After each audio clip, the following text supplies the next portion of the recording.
Okay, good morning, everyone. Today is the 12th day of Tammuz, otherwise known as Chag HaGeula.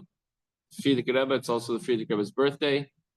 On this day, in 1927, the Frierdiker Rebbe was told he's being released from a Soviet prison where he was waiting the death penalty. Why? For spreading Yiddishkeit behind the Iron Curtain. That's it. That was his huge crime. His sentence was commuted miraculously, because most people did not walk away from such a thing.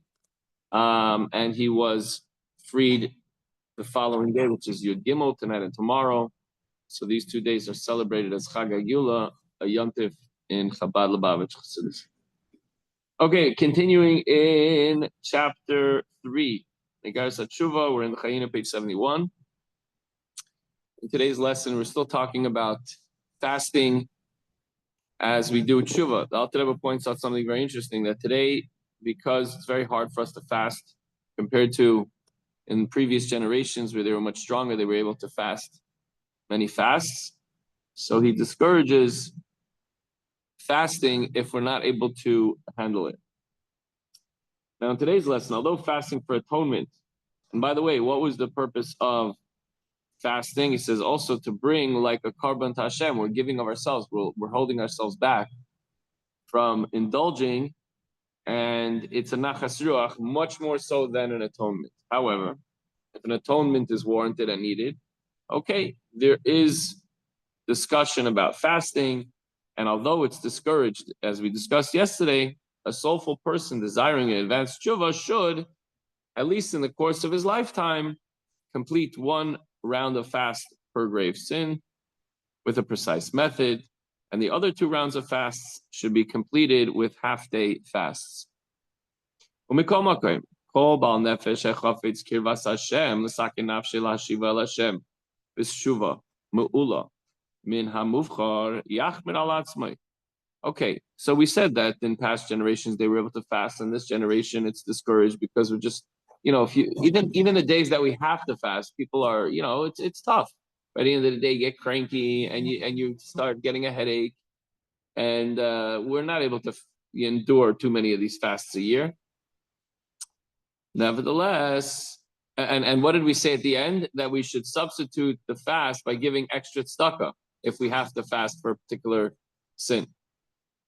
But he said that every man of spirit who desires to be close to Hashem, to fix his soul and restore his neshama to Hashem the way it was when he received it in his physical body, pure and pristine, should be extra stringent to himself, and lahashlim al kol ponim pam achas kol yemei chayav mispar hatzoymes l'kol oven va'oven ma'avonos achamurim shechayavim aleim misa al kol ponim afilu b'dei shamayim belvad. So a person should at least during his lifetime fast the number of fasts for every grave sin that he would have been chayav misa, even if it was just from misa from heaven. Chayav misa is the capital punishment. For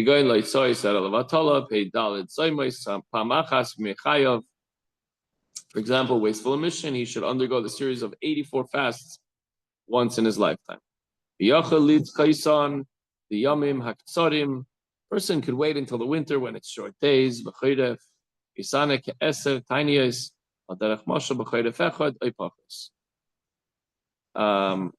So he fasts for some 10 days or less, for example, in one winter.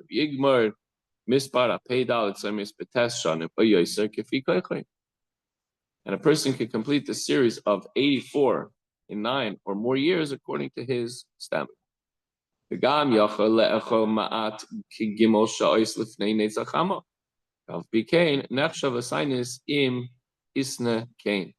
here we have in parentheses, besides, he may also eat a little until about 3 hours before sunrise, and this would still be considered a fast if this works for him.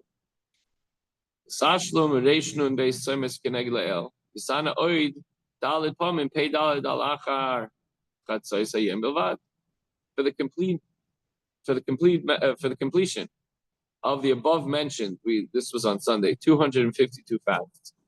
3 times 84, this being the accepted arbitration in the above difference of opinion, so that one undertakes 3 times the number of fasts prescribed for this particular sin. even if it was committed many times. So then the person may fast another 4 times 84 until past noon. Getting all this? The Michshav, sorry, Gamkein, Tainis Birushami, obeys Kitsoy, Yoim, Nechshavim Loy, Yoim Echalinin Zet. So the Talmud Yerushalmi considers a fast as such. And in this context, moreover, 2.5 days are reckoned as one full day. So if you only fasted you only fasted half days, you can piece it together and come up with a full day. And this approach too corresponds to other sins as well. So until now, the Alter Rebbe addresses himself to those sins which at least incurred death by divine agency. The Alter Rebbe now goes on to say that this approach also applies to sins that does not incur such harsh penalties, but are also similar sins, such as those that are not actually compared to idolatry, murder, and so on, but concerning the sins as well. That Alter Rebbe is saying here that one should be stringent and undertake the required number of fasts at least once in his lifetime.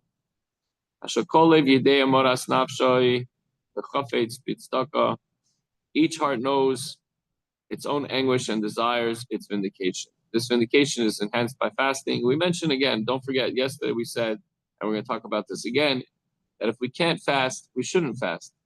We should give tzedakah instead. And I'm hoping that it's okay if I say this, but don't forget that the Alter Rebbe wrote this 250 some odd years ago. So it could be that they were yet stronger then than we are today, a bunch of wimps, right? He's saying at least if you can't do it then, he's talking about hundreds of years ago. Whereas today, I don't know if we're able to endure this.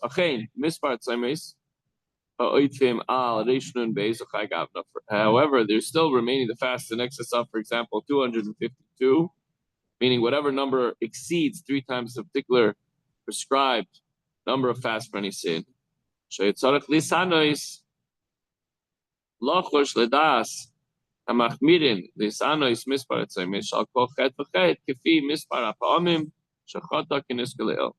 One should fast in deference to the more stringent opinion, insisting on the appropriate number of fasts for every violation committed, as noted above. Now, what could he do if he can't fast? Yifte kulam b'tzedakah.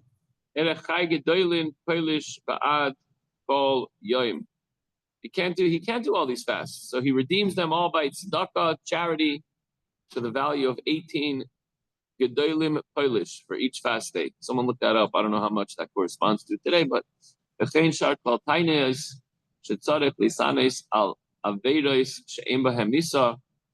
too the tzedakah, charity, may redeem all other fasts that he should have undergone for sins that don't entail the death penalty.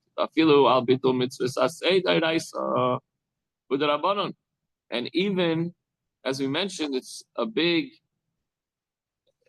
question of which one would be worse. Neglecting a positive mitzvah, it seems to be that would even be worse than a prohibition. So for neglecting a positive mitzvah, whether it's from the Torah or Rabbanon, Talmud Torah keneged kulam.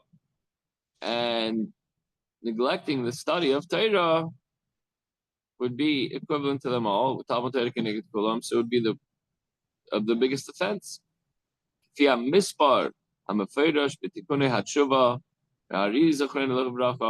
to the number of fasts prescribed by the Arizal, most are noted. The Rov of Niskarim, the Mishnah's Chasidim, Meseches HaTshuva, most are noted by the Mishnah's Chasidim in Tractate Tshuva. Hakoyel kasher lakoyel yifte b'tzedakah k'nisgalel im la motzi la'atzurei nafshei k'nisgalel. All these fasts may be redeemed as well. So imagine he just says, listen, everyone should try to do these certain number of fasts at least once in their lifetime. And then he says clearly, if you can't do it, at least give tzedakah in place of these fasts. Tzedakah tatzul imaves. Tzedakah saves a person from death. Sometimes it's death from heaven because you didn't follow the rules. Sure.